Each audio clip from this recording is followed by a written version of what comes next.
कहते देव देवेश, तो देवी को क्या कहा? देव देवेशी, देव देवेश शंकर जी, देव देवेशी पार्वती, आप धन्य है, धन्यस्तवम, धन्यस्तवम देव देवेशी, यदि जाते दृशिमतिं कैलास शिखरं गत्वा करिष्ये त्वां च तादृशी, करिष्ये त्वां च तादृशी। हे देवी आप धन्य हैं, तुम्हारी ऐसी इच्छा है तो आप धन्य हो। कैलाश पर्वत शिखर पर जाकर तुम्हें विशुद्ध तत्व से स्थित करूंगा। इतना कह शिव जी हिमालय से कैलाश पर्वत पर चले गए। वहां जाकर उन्होंने दीक्षा क्रम के अनुसार देवी को प्रणवादि मंत्रों का उपदेश किया है। प्रणव का अर्थ है संसार के प्रपंच से तारने वाला मंत्र, जिनको कहते हैं अकार उकार मकार। इस मंत्रों से देवी को उपदेश किया है। भगवान शंकर जी ने उपदेश किया है। विशुद्ध आत्म तत्व में स्थित कर महादेव जी देवी को साथ ले देवोधान, देवों का जो उद्यान होता है, देवबाग, सुरवन पुष्प सदार्चित लिंगम, जो देवताओं का जो बाग बगीचा है, वहां भगवान शंकर जी पार्वती को लेकर पहले कैलाश जाकर दीक्षित किया और प्रणव आदि मंत्रों से उसको बहुत सारा उपदेश किया भगवान शंकर जी ने। उपदेश पूर्ण होने के बाद पार्वती दीक्षित हो गए। पार्वती दीक्षित होने के बाद भगवान स्वयं शंकर जी, जो देवों का वन है, सुरवन जिनको कहते हैं, वहां देवों का ही प्रवेश रहता है और कोई मनुष्य देव वन में प्रवेश नहीं कर सकता। तो देव वन में भगवान शिव जी पार्वती को ले गए। वहां देवी की सुमालिनी आदि सखियां हैं। भगवान महादेव की पत्नी पार्वती की बहुत सारी सखियां हैं, जिनको वर्तमान में हम हमारे फ्रेंड कहते हैं। उनकी सखी हैं, मित्र हैं, बहुत सारे सखियां पार्वती की हैं। पार्वती जब हिमालय पहाड़ को छोड़कर ही हिमवान का घर छोड़कर गई थी तो बहुत सारी सखियां पार्वती के साथ गई थी। पार्वती अकेली नहीं गई थी। जितनी पार्वती की सखी थी सभी सखियों को संग लेकर, जैसे पहले राजा महाराजाओं में भी ऐसा था ना, बहुत सारे सखी और दासी, राजकुमारी के विवाह होते तब उसके साथ चली जाती थी। राजा कोई अपनी पुत्री को अकेले नहीं भेजता था, उनके साथ उनकी दासी, उनकी सखी, बहुत कुछ जाते थे। वैसे ही जब पार्वती कैलाश पधारी तब पार्वती की बहुत सारी सखियां पार्वती के साथ आई थी। तो भगवान शंकर जी ने सुमालिनी आदि सखियों को कहा कि आप कल्प वृक्ष ने नवीन खिले हुए पुष्पों से पार्वती का सुंदर श्रृंगार करें। ये शंकर जी की लीला है। शंकर जी जितना त्यागी वैरागी है ना, इतना ही संसारी है। जितना योगी है इतना ही भोगी मानो। लेकिन महादेव के बारे में बोलना उचित नहीं होता। और यहां भी कथा में कहा है कि कोई कोई बात भगवान व्यास ने कह दिया कि मैं कहने के लिए योग्य नहीं हूं, नहीं कहते भगवान, और कहते कि ये बात वर्णन करने योग्य नहीं है। विष्णु भगवान ने जब मोहिनी रूप लिया था तो शिव जी के बारे में क्या कह सकते हैं आप? संपूर्ण मेरा महादेव, जितना योगी इतना भोगी, जितना वैरागी त्यागी इतना ही संसारी है। थोड़ा सा भी कम संसारी नहीं, ये शिव है। क्योंकि महादेव की बराबरी दुनिया में कोई नहीं कर सकता। ये शंकर भगवान है। महादेव ने कहा, हे पार्वती आप सुंदर पुष्पों से श्रृंगार करिए।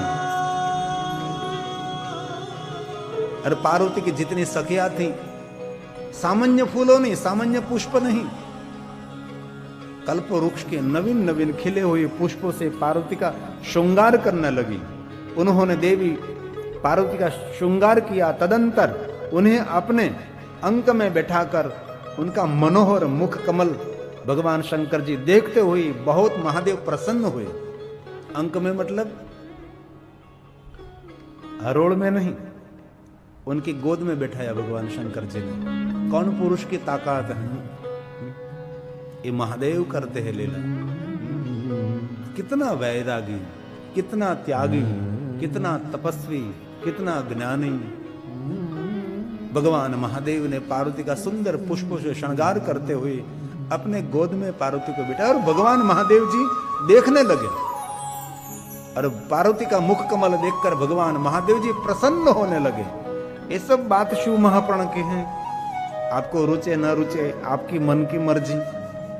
फिर सर्वलोक के हित के लिए और श्रुति अर्थ सम्मित उन पार्वती एवं परमेश्वर में परस्पर कथा की चर्चा होने लगी। कितनी सुंदर बात है। पार्वती को सामने तो कब बैठाया था? जब भगवान श्री राम की परीक्षा की थी और सती ने सीता का रूप लिया था, तब भगवान शंकर जी ने सती का त्याग कर दिया था और देवताओं ने जयजयकार किया था। शिव और सती कैलाश पहुंचे। भगवान शंकर जी ध्यानस्थ हो गए। बहुत समय बीत गया। तब सती ने क्षमा मांगी। तब भगवान शंकर ने कहा कि आप मेरे सामने बैठो, मैं आपको सुंदर कथा कहता हूं। लगे कहन हरि कथा रसाला। लेकिन यहां अब सती नहीं है, यहां पार्वती है। भगवान शंकर जी ने पार्वती को सामने नहीं बैठा, अपने गोद में बिठाया है और कहा कथा। भगवान शिव और पार्वती कथा, सुंदर कथा के बारे में चर्चा करने लगे। उसी समय अपने पति के गोद में बैठी हुई कोई सामान्य नहीं, जगत माता है। तपोधन पार्वती है। पार्वती भी तप का धन है। और मैं आदर के साथ कह सकता हूं, भगवान महादेव को पाने के लिए पार्वती ने इतना कठिन तप किया है। भूत और भविष्य महादेव के लिए इतना किसी ने कठिन तप नहीं किया है। इसलिए तपस्विनी पार्वती कही जाती है, तपोधन पार्वती कही जाती है। भगवान शंकर जी अर्धांगनी पार्वती कही जाती है। अपने पति का मुख देखते हुए बहुत प्रसन्न होने लगी। थोड़ी सी कल्पना करें, गोद में बैठी हुई पार्वती, शंकर जी पार्वती का मुख देख रहे हैं और पार्वती महादेव का मुख देख रहे हैं। कितनी सुंदर सांसारिक लीला। कथा करनी है बहुत सारी, गहन कथा, लेकिन लीला कितनी सुंदर है। हमने बहुत पहले भगवान महादेव के बारे में कहा था, ये फिर से नहीं दोहराऊंगा। जो भगवान शंकर जी की जो निराकारी और विकारी दोनों लीला है। मेरा महादेव विकारी भी पूर्ण कहा जाता है और निराकारी भी पूर्ण है। शंकर जी के बारे में कोई संशय नहीं कर सकते, और शंकर जी के बारे में जो संशय करेगा वो दुनिया का सबसे बड़ा मूर्ख होगा। मंद बुद्धि, नादान बुद्धि, बच्चे की बुद्धि होगी इसमें। और कहा, पार्वती बोली, हे देव, आपने प्रणव के सहित मंत्र का उपदेश मुझे दिया, इस कारण मुझे प्रणव के अर्थ को जानने की इच्छा हो रही है और भी मुझे जिज्ञासा है। प्रणवादि दीक्षा दी, मुझे दीक्षित तो कर दी, मुझे विशुद्ध कर दी, शिव तत्व में मुझे स्थित कर दिया, लेकिन अब भी मुझे बहुत कुछ जानने की इच्छा है। हे देव, आपने प्रणव के सहित मंत्र का उपदेश मुझे किया। प्रणव सहित मंत्र, और आप सभी जानते हैं कोई भी मंत्र प्रणव के बिना उच्चारित नहीं होता। कोई भी मंत्र के आगे ओम बोलना पड़ता है, ओम के आगे हरिओम बोलना पड़ता है। हरि से मंत्रों का प्रारंभ होता है और ओम से संपूर्ण प्रारंभ, बाद में मंत्र बोला जाता है। ये हमारी वैदिक परंपरा मानी जाती है।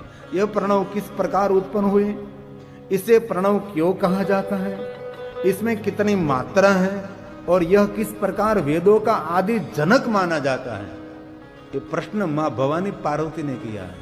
ये श्लोक शिव महापुराण ग्रंथ का है। कथम प्रणव, मां भवानी बोली, क्योंकि शिव और पार्वती का सुंदर संवाद है। और जो मैं कह रहा हूं इसमें कुछ भी मेरा नहीं है। जो कुछ है शिव महापुराण में कहा वही कहने का मैं प्रयास करता हूं। ये श्लोक शिव महाप्रण ग्रंथ का है। कथम कथम प्रणव उत्पन्न, कैसे प्रणव की उत्पत्ति हुई?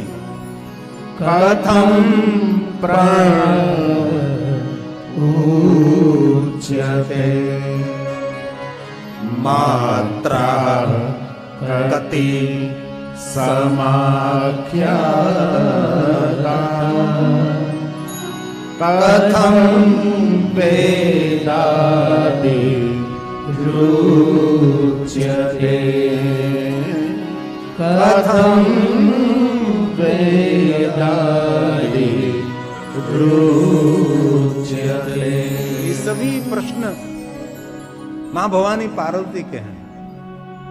कितनी सुंदर जन कल्याण लोक कल्याण के लिए मां भवानी ने प्रश्न किया है। भवानी जगदम्बा अंतर्यामी सब कुछ जानती है। जितनी महिमा शंकर जी के उसकी महिमा इतनी भवानी की है, लेकिन जिज्ञासा प्रकट करती है हमारे सबके लिए। ये प्रणव क्या है, किस प्रकार का है, कैसे उत्पन्न हुआ है, उसकी मात्रा क्या है, ये प्रणव क्या है, वेदों का जनक कैसे कहा जाता है। प्रणव प्रणव मतलब अकार उकार मकार अ उ म, उसको कहा जाता है प्रणव। इतने प्रश्न किए हैं। और ज्यादातर देखे पुराण में तो शिव और पार्वती का संवाद ही माना जाता है। बहुत संवाद, गजब का संवाद है। और कहते हैं कितने इसके कितने देवता हैं। ये जो प्रणव हम बोलते ना, सामने ओम बोल देते तो हमको गंभीरता नहीं होती कि ये ओम क्या है, अ उ म, ओम क्या है, उसकी कोई गंभीरता नहीं। यहाँ पार्वती ने कहा इसके कितने देवता हैं और इसके किस प्रकार का वेदादि भावना की जाती है, वेदों में उनकी क्या महिमा है, इसमें कितने प्रकार की क्रियाएं हैं और इसका व्यापक भाव किस प्रकार कहा जाता है।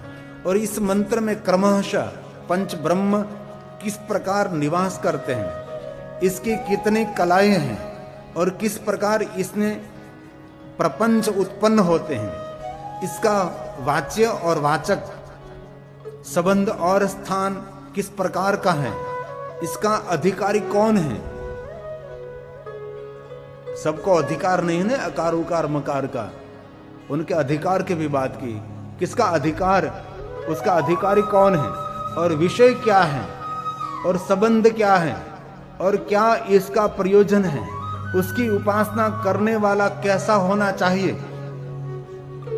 जो अकार उकार मकार की उपासना करते हैं वो मनुष्य और ऋषि, वो कैसा होना चाहिए, उपासना के योग्य स्थान कैसा होना चाहिए, इसकी उपास्य वस्तु किस प्रकार की होनी चाहिए, इसकी उपासना करने वालों को क्या फल प्राप्त होता है, इसकी अनुष्ठान विधि क्या है, पूजा का स्थान कैसा होना चाहिए, पूजा का मंडल तथा उसके ऋषि आदि कौन है, उसके न्यास की विधि का क्रम क्या है। कितने प्रश्न किए हैं।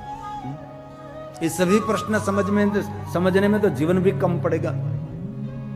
एक साथ में इतने प्रश्न कर दिए। ये सभी श्लोक हैं, लेकिन मैंने हमारी भाषा में ऐसे सभी प्रश्नों को लिखकर मैं लाया था और आपके समक्ष पार्वती के सभी प्रश्न मैंने रख दिए हैं।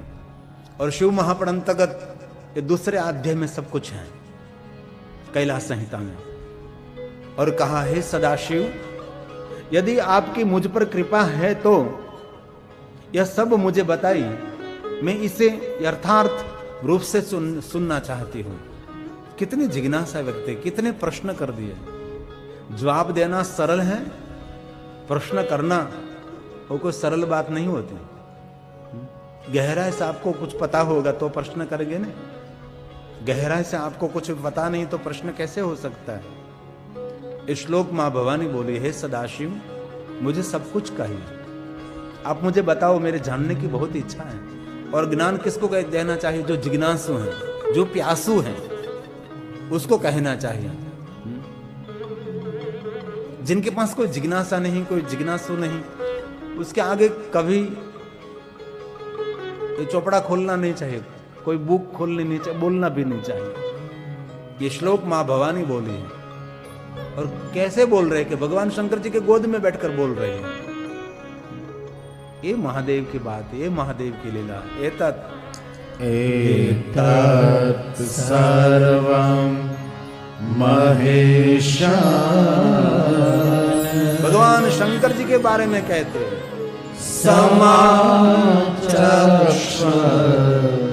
विशेषतः श्रोतुमिच्छामि तद्यस्ति ते कृपा। आपकी जो कृपा होगी, हे सदाशिव, मुझे सब कुछ कहिए, यथार्थ रूप से मैं सुनना चाहती हूं। ये प्रणव क्या है? प्रणव का उच्चारण करने वाला कैसा होना चाहिए?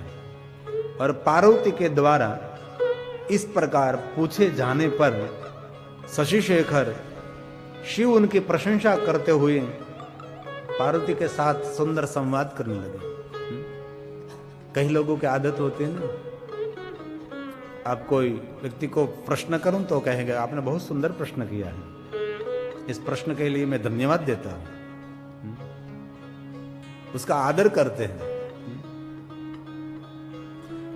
प्रश्नोत्तरी करने में, संवाद करने में एक अनोखा विवेक होना चाहिए, तो एक अलग सा आनंद भी मिलता है। कभी कोई ज्ञानी गोष्ठी करता है तो एक प्रकार का उत्साह रहता है। किसी कोई ज्ञानी को कुछ बात का पता नहीं होता तो वहां किसी को नीचा नहीं दिखाया जाता है, उसको कुछ और दिखाया जाता है कि आपको पता नहीं लेकिन ये बात ये है। एक स्वीकारने का भाव, नकारात्मक भाव नहीं होता। यहां भगवान शंकर जी ने कहा, पार्वती के द्वारा इस प्रकार पूछे जाने पर शशि शेखर उनकी प्रशंसा करने लगे। पार्वती की प्रशंसा करी के वाह धन्य है, कितने सुंदर सुंदर प्रश्न किए। और कोई विद्वान संत को कोई प्रश्न, गहन प्रश्न करोगे ना तो वो बहुत प्रसन्न रहेगा कि वाह सुंदर प्रश्न किया, ये प्रश्न पहली बार मुझे कोई कर रहा है। और भगवान व्यास बोले, शिव महापुराण का दूसरे अध्याय का अंतिम श्लोक, इति देव्या समाप्रुष्टो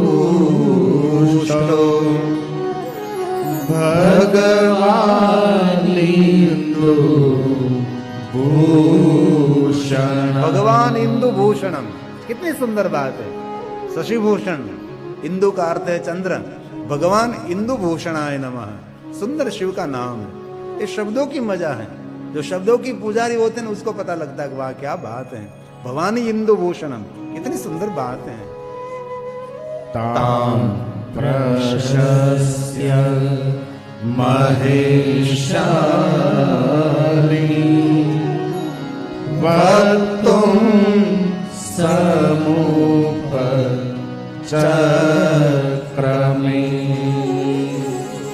वक्तुं समुपचक्रमे।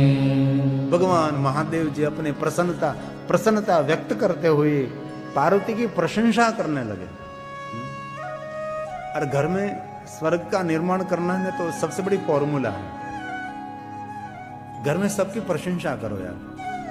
बाप बेटे की प्रशंसा करे, बेटा बाप की प्रशंसा करे, पति पत्नी की प्रशंसा करे, और पत्नी पति की प्रशंसा करे। हड़ाहड़ दुनिया का झूठ।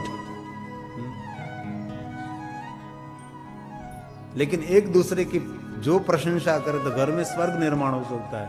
लेकिन बहुत कम ऐसे घर होते हैं एक दूसरे की प्रशंसा करें। शंकर जी के पास सांसारिक बातें बहुत सीखने जैसी हैं। वो तो वैराग्य योगी महायोगी है, आदि योगी मेरा शंकर है। लेकिन इतनी सुंदर सुंदर बातें हैं और महादेव जी निरंतर पार्वती की प्रशंसा करते रहते हैं। और कभी पार्वती ने शंकर जी का खंडन नहीं किया, महादेव की स्तुति गायन करती रहती, क्योंकि पार्वती शंकर जी की परम भक्त है। ये बात जीवन में सीखने जैसी होती। और कोई मनुष्य ऐसा नहीं जिस मनुष्य में कोई प्रशंसा करने जैसी एक भी वस्तु नहीं है। कुछ न कुछ तो है ही। दुनिया में कोई सर्वगुण संपन्न नहीं है, और दुनिया में कोई ऐसा व्यक्ति नहीं कि सभी दुर्गुण इनमें है। कोई तो सद्गुण होगा ही। तब और शंकर और पार्वती का सुंदर संवाद होगा और कैलाश संहिता का ये तीसरा अध्याय हम प्रारंभ करेंगे।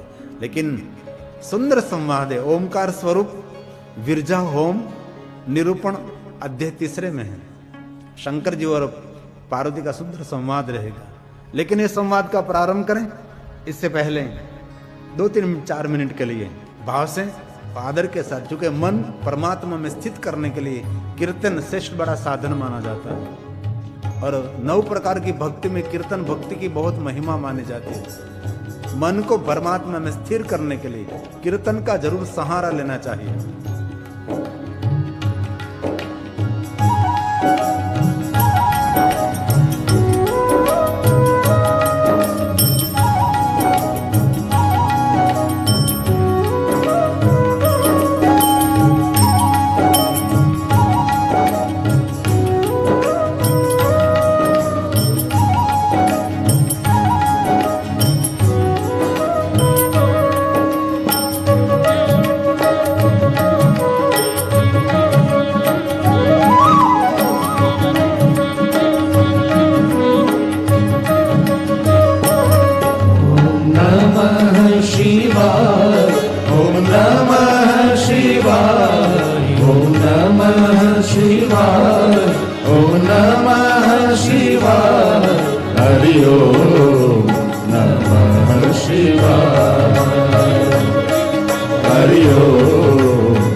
हरि ओम नमः शिवाय।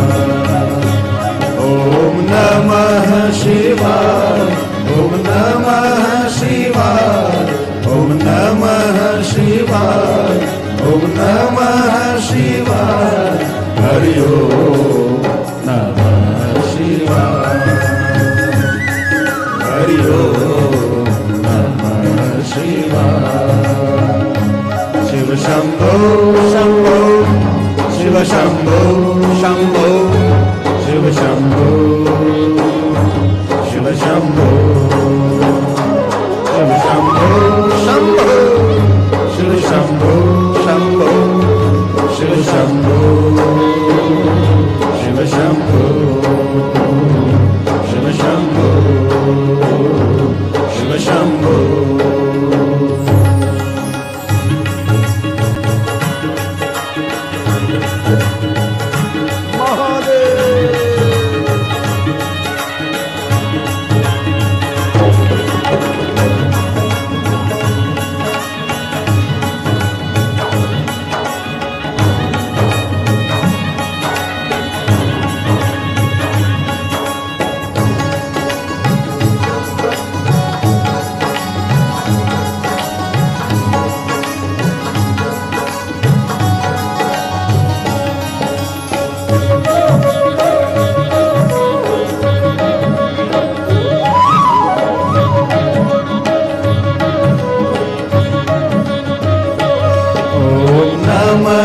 शिवाय।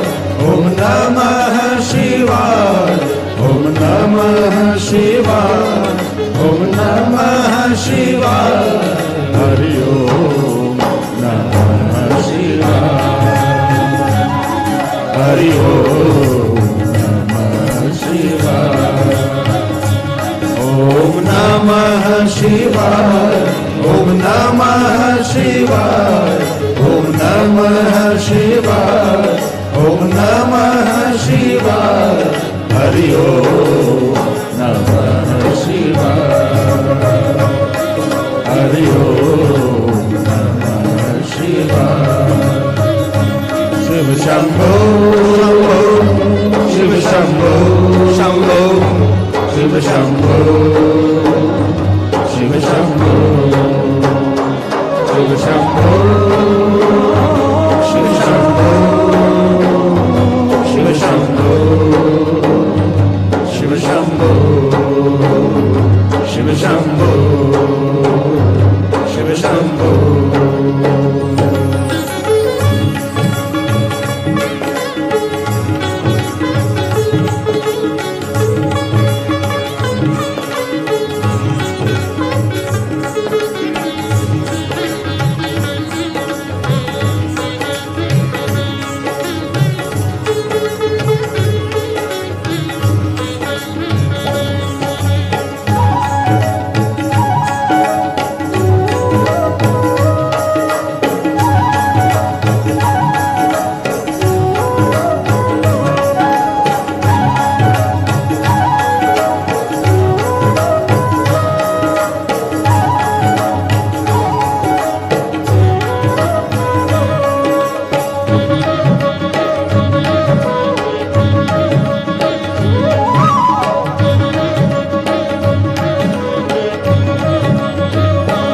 ओम नमः शिवाय।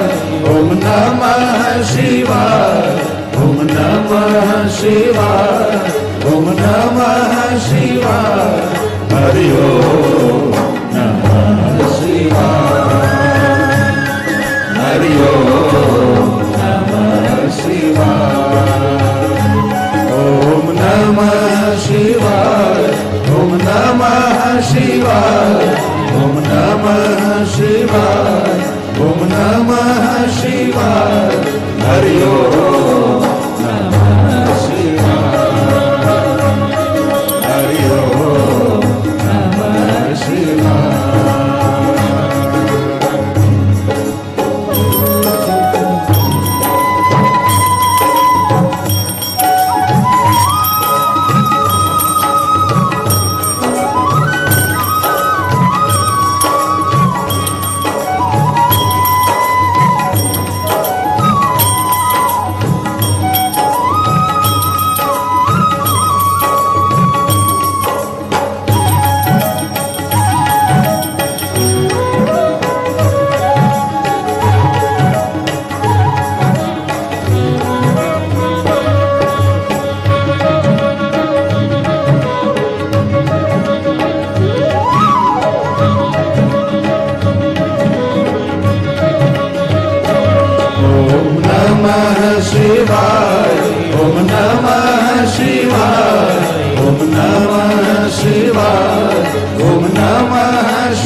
शंभो शिव शंभो शंभो शिव शंभो शिव शंभो शिव शंभो